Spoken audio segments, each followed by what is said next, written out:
It really seems like we can't go a single Shadowverse open stream without witnessing some insane misplay that really doesn't make any sense. In the top 4 match between Barik and S5 Dreamlife, we notice a scenario where Dreamlife has a very bricked hand and is forced to use declimb, drawing into another pretty bricked hand. And so he opts not to clear the Izudia here, even though it is effectively lethal on board. All Barik needs to do is cast the token spell, which does 20 damage if Izudia is on the field. And so many people will consider that Dreamlife potentially misplayed here. And I honestly think that considering the makeup of his hand, doesn't really matter what he does. I mean, I think evoing would be better. But irrespective, what Barik ends up doing here is he does not actually cast the token spell for lethal. And despite the fact that you can see here the casters are hovering over Annihilating Onslaught, Igni, of course, being a player that has played a huge amount of Izudia on stream. But instead of doing that, he clears the 2-2 and he plays the ward rush instead, killing the board and not going for lethal for whatever reason. And so as a result of this game goes on for quite a while. And what ends up happening is Dreamlife potentially, if he had drawn better, might have had a chance to come back into the match. And so as you might expect, this particular sequence of play made its way onto multiple social media platforms, including on Reddit, where people criticized both players for their alleged mistakes. And so in Dreamlife's case, I really don't think it matters. I mean, he was probably prepared to just lose in the following turn, but for some reason Barik gave him a chance, so he continued playing on the game. But ultimately, the fact is, Barik doesn't know how bricked Dreamlife's hand is, and potentially he could have drawn into discounted declimb, potentially 2 discounted declimb, and found some kind of lethal pattern, which would have punished Barik for this BM. Now, I don't think it was BM. I think Barik just didn't realize he had lethal because this type of situation doesn't come up very often. And to be honest, even if you did forget, it doesn't really make you that much worse of a player. It's a pretty easy mistake to make, and I heard it was really late in the night for him, so it is what it is. So BJ the Brave, who's a fellow content creator who I do respect on most occasions, chimed in and he defended Barik, and he said that apparently Barik had said that he'd calculated that there was no way Rune could win and wanted to punish the Rune cheese lol. And so the response to that was, you know this doesn't make him look good, right? He's either coping that he didn't F up on stream, or he's admitting to BM. And then Barik's response was, you know what does make you look good? Winning an SVO qualifying finals, hashtag resist the rune. And so Barik, he does try and defend himself, so he claims he mathed it out, quotation marks. There was no way they could kill on 10 play points. At Evo Glade Crow, I will kill anything and leave no Super Evo chip, and I counterspell with count. He couldn't have had 0 play point climb and used all demonic calls ready. Had to show Rune how powerless they were. And so it was brought to my attention that another poster basically exposed him and said, complete BS, he hadn't used all his demonic calls. If he had climbed into a second climb, he would have definitely had a could have definitely had a 0 cost climb. He's just trying to make himself not look like a complete idiot. In fact, he did not use a single demonic call that game. If you're going to try and lie and make up a scenario, at least make it believable. And so what I think happened is that basically he missed lethal during the match and he went for the second best line. Happens to the best of us. He finishes the match. He sees what people are saying about it on social media. So he decides to try and defend himself by any means necessary. And he came up with this story, right, which is full of holes. And I'm going to explain why I think that this course of action is pretty bad from him. So number one, I think that by trying to defend yourself with lies, essentially, you're basically making yourself look even worse in terms of your technical capability at the game. Right? It's one thing to miss lethal, but it's another to then expose the fact that you've somehow miscounted the amount of demonic calls that Dreamlife has used. And number two, the fact that you're not even cognizantly aware that Dreamlife could have had multiple declines, shuffled it back, and then it would also get discounted, right? But I just think that doesn't really make any sense. And so number two, I think that even if we were to completely believe Barik and take his word for it, that he mathed it out, he knew there was no way that Dreamlife could come back, then the question is, why are you intentionally BMing him, right? Because to the best of my knowledge, Dreamlife and Barik, they don't know each other. They don't have any beef, right? I could see it if potentially they did have beef and they hated each other for whatever reason. But from what is said, it just sounds like he wanted to BM Rune players. And that's kind of ridiculous to me, considering the fact that Rune is just one of the best decks of the format. So you're trying to tell me that you'll BM any Rune player? And if so, it's like, that's like, what, 30% of the room, if not more? That's crazy. Like, I don't believe it, to be perfectly honest. And even if I were to believe it, then it just means that you're a BM player, right? And I don't think that's the reputation you want to have, right? I think you would prefer to be known as someone who just made a mistake because it was late at night, you played a really long tournament, the pressure maybe got to you, or you were thinking about a billion different things and you just missed something And it happens to the best of us, right? It literally really does. But instead, you've opted for the line where you go, oh yeah, I knew I was going to win anyway, but I just wanted to BM him, etc. Like, it doesn't look good, even if people believe. One thing I will say, so full disclaimer, is that Dream Life and I are friends. We're on the same team. So people can say I'm biased, but I will say this. I think irrespective of whoever the opponent was, I will probably have the same opinion. I don't think it makes any sense what is done here. I think just take the L, man. Just say that you made the misplay, and people will forget about it. But I think you're just making yourself look a lot worse by pretending that you BM'd. So I mean, that's all there is to it. That said, congratulations to Barik for his Shadowverse Open win, even though this drama was a little bit awkward to read through. But yeah, this video isn't actually about the drama. Actually, we're going to go through the deck list and the meta for the Shadowverse Open. So, Barik, we will go through your deck list and we'll go through your deck choices. So, let's go and do that. So, as you can see, we're currently on shadowversemaster.com. We'll put a link in the description below. But you can see that we have a bunch of features that you might want to check out in your own time. So, the detailed breakdown. You can see that Spellboost Rune and Cresthaven were the two most popular decks within the tournament, with 500 players bringing them. And then on top of that, you can also click the decks here. So even the people that didn't make the top cut, you can also check out the deck list. So for example, if you like specific players like, I don't know, Popo or, Tanukin A or whatever, you can check that out as well.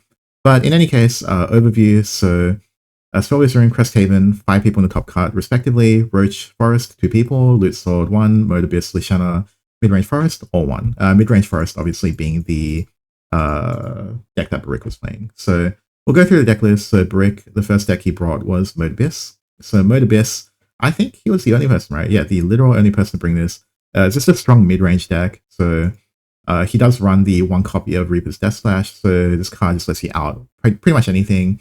On top of that, when you're Super Evo, you can cast it for free, essentially. So it's a decent tech. And then apart from that, we're running all of the mode packages. So this card basically draw 2 cards, or you can bust stuff if you need to. We've got 1 copy of Razory Claw or Rage of Serpents. This one's just for reach, so your opponent will think twice before trying to board lock you. And then you have 2 copies of Darkside. So this one, it has a bunch of uses. Number 1, you can de-board lock yourself. Number 2, you can use it as removal. And number 3, you can use it as reach, right, for 2 extra damage. So it has a bunch of uses. I don't hate it. I think you could definitely run Rage of Serpents, but the difference is that this one doesn't make you lose any health in order to cast it. Run 2 copies of Ghastly Sorry, so just like you play in turn 2 and then get the 2/2 zombie for later. So that can be helpful for chipping down the opponent, being a bit hard to remove.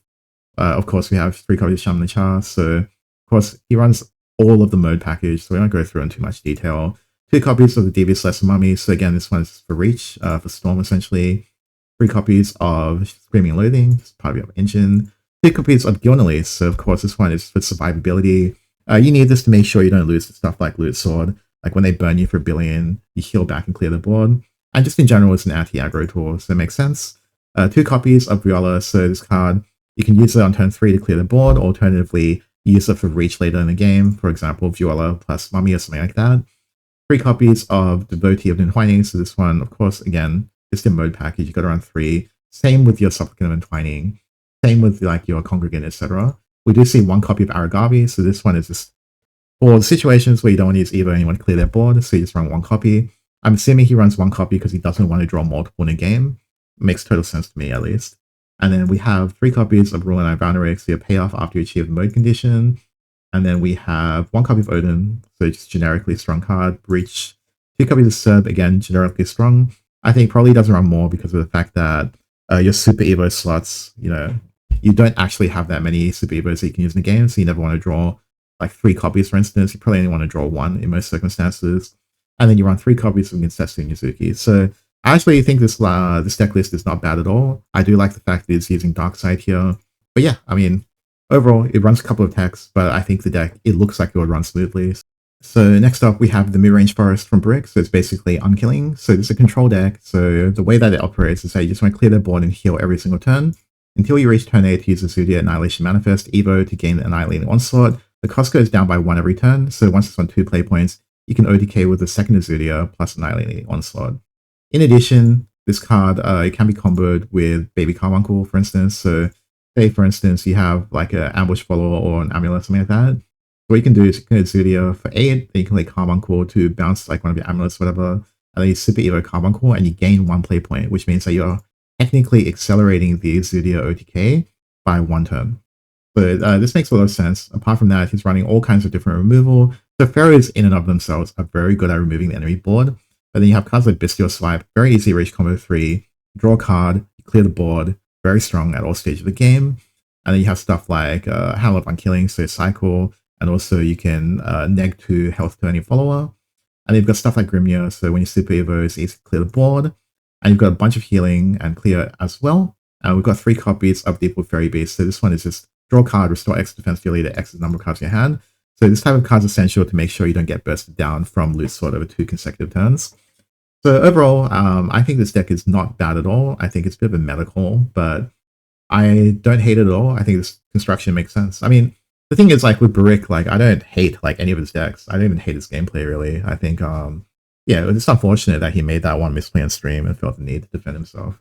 But otherwise, very well deserved run. I don't even think it's a big deal that he did miss lethal. Like obviously he played fine, like throughout the entirety of the tournament. So congratulations to him.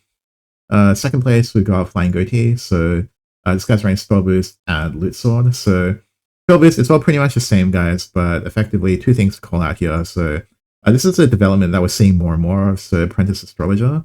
So even though this card, it doesn't actually +1. So for example, Melvi actually replaces itself, right? You actually draw a card when you play Witch's New Brew.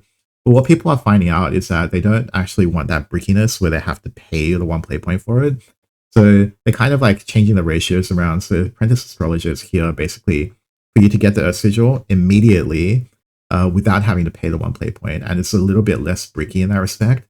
So we are seeing more and more Spellboost players run this. Then apart from that, we're really seeing a very standard deck list. So a lot of people are cutting version to 1. And then Guild List we see between 1 to 3 copies for most players. It's interesting that he runs 2 copies of Snowman Army. Usually we only see 1 copy. But this card is very good for setting up kind of win conditions where you sort of board lock your opponent. And then you can guarantee that your Kai's Lethal will go through. So overall, very standard. Like this is Spellboost Rune deck that essentially like, 90% skeleton and then 10% personal preference. Loot Sword, so this one, not too much to call out here. It's very standard. It hasn't changed much from release. However, he does run the one of Tableau of Tribulation. So one thing I mentioned like a while back was basically this card is just, once you play it, you draw a card every single turn. And basically, if you already have the cards in hand, so for example, if you already have, one of your Sinceros in hand, or you already have one Albert in hand, you don't really need a second one. And even if you did, you would keep it in hand while your other one's in the deck, and you're probably going to draw into it because you're drawing extra card every turn. Loot Sword also can run out of resources against certain decks, for example, Crest Haven. And so being able to draw an extra card every turn really does make a big difference. And especially when you've kind of like thinned it out so you know what's coming up within your deck. So overall, I do like the Tablet of Tribulations. It does smooth out your matchup curve a little bit. So I did think that this card might not be played this set, but would be played eventually. But it turns out it's good enough to be played even now.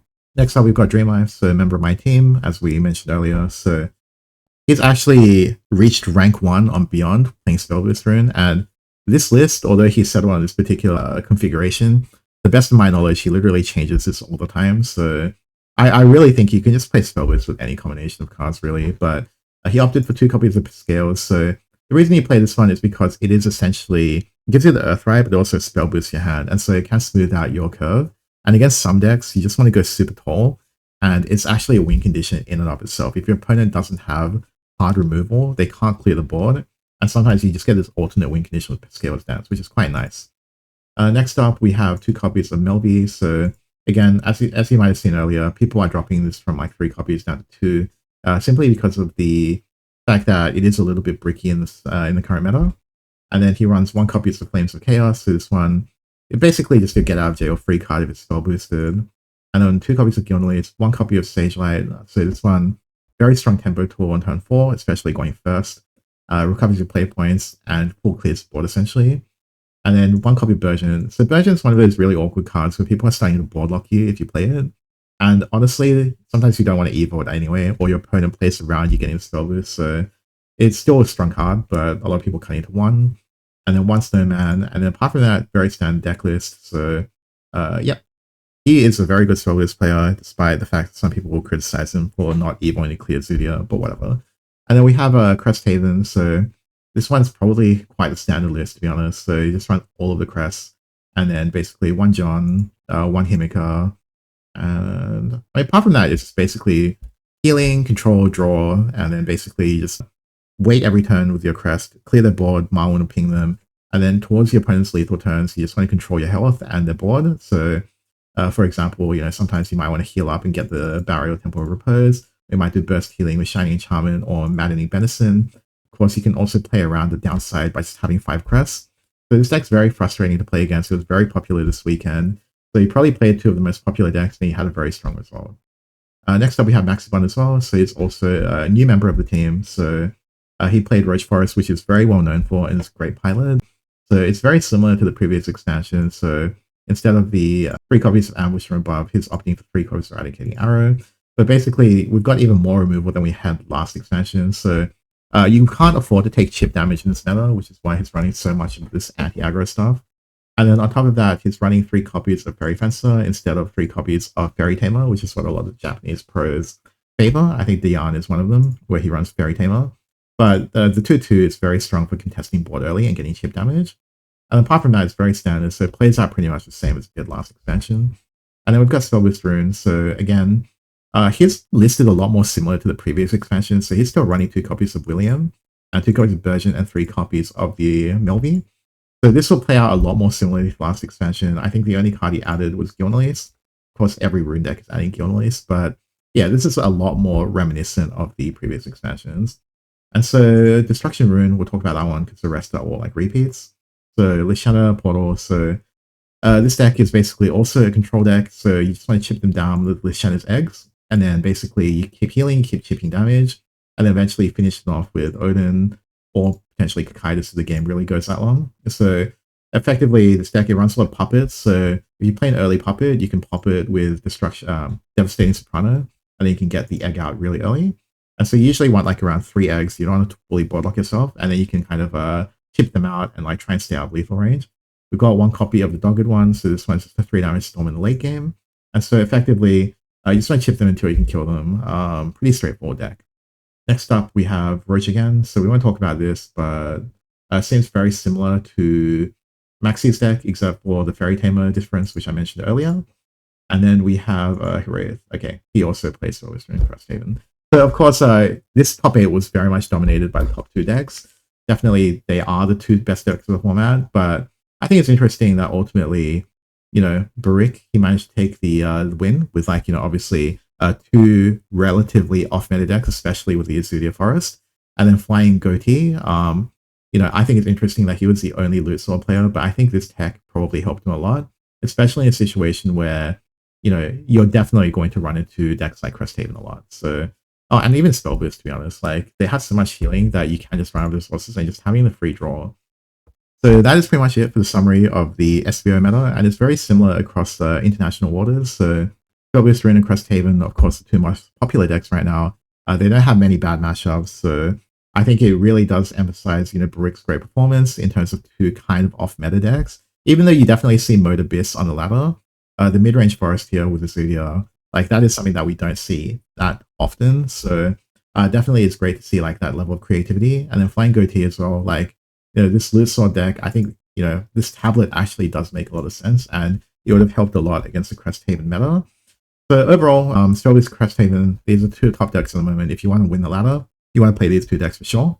But in terms of like other viable decks, so Roche, Loot Sword, Mode Abyss, Lishana Portal, Izudia Forest, I think you can definitely play all of them and have decent results. So again, if you want to check out all the deck lists that were featured in this tournament and also in the top card, I'll put the link in the description below. So hopefully you learned something from this video, or you enjoyed my takes on the whole Barik drama. And if you liked today's video, make sure to like and subscribe, and I will see you guys next time.